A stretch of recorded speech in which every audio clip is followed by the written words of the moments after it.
कधीच नाही चुकणार तुमचे फेवरेट टीव्ही शोज झी5 सोबत, तेही एकदम फ्री। आता जे झालंय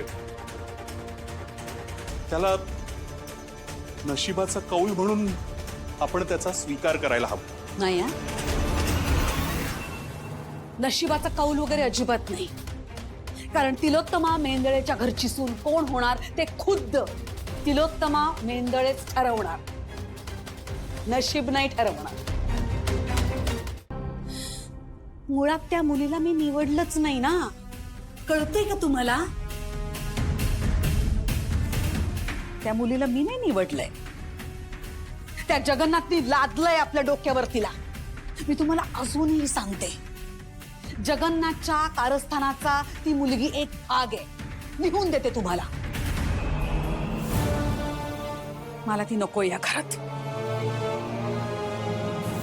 तुम्ही खूप भोळे आहात आणि तुमच्या चांगुलपणाचा सगळेजण फायदा घेतात। तुमच्या समोर दोन शब्द गोड बोलले ना की तुम्ही पाघळता। खरं तर याच स्वभावावर मी सुद्धा भाळले होते, पण आत्ता एक खरं सांगू, तुमचा हाच स्वभाव, हाच चांगुलपणानं मला त्रास देतोय। तुला कितीही त्रास झाला ना तिलोत्तमा, तरी सावली सून आहे आपली। ती नाहीये सून आपली, किती वेळा तेच ते सांगू मी तुम्हाला।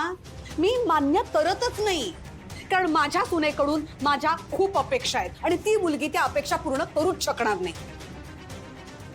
मी तुम्हाला बजावून सांगते हा, मी कुठल्याही फालतूपणीला माझ्या घरात प्रवेश देणारच नाही।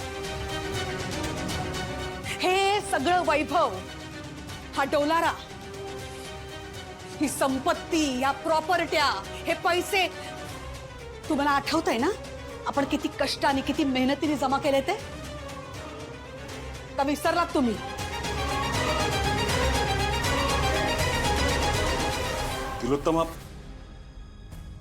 तिलोत्तमा मी काहीही विसरलेलो नाही, आणि म्हणून मी रिक्वेस्ट करतोय तुला की प्लीज सावलीचा स्वीकार कर। अगं ती एक साधी भोळी निर्मळ मनाची मुलगी आहे। पुन्हा तेच, पुन्हा तेच, पुन्हा तेच। धन्य आहे तुमची, धन्य आहे। मी खरं सांगते, मी कंटाळले, मी तेच तेच बोलते मगापासून। का एवढा का पुळकाय तिच्याबद्दल तुम्हाला? आणि असेल ना तर आणा, दे बघूया, आणा तिला या घरात आणा, बघूया कोण जिंकतंय ते। घेऊया ना परीक्षा, बघूया ना तुमचा तिच्याबद्दलचा विश्वास जिंकतोय की माझा तिच्याबद्दलचा अविश्वास।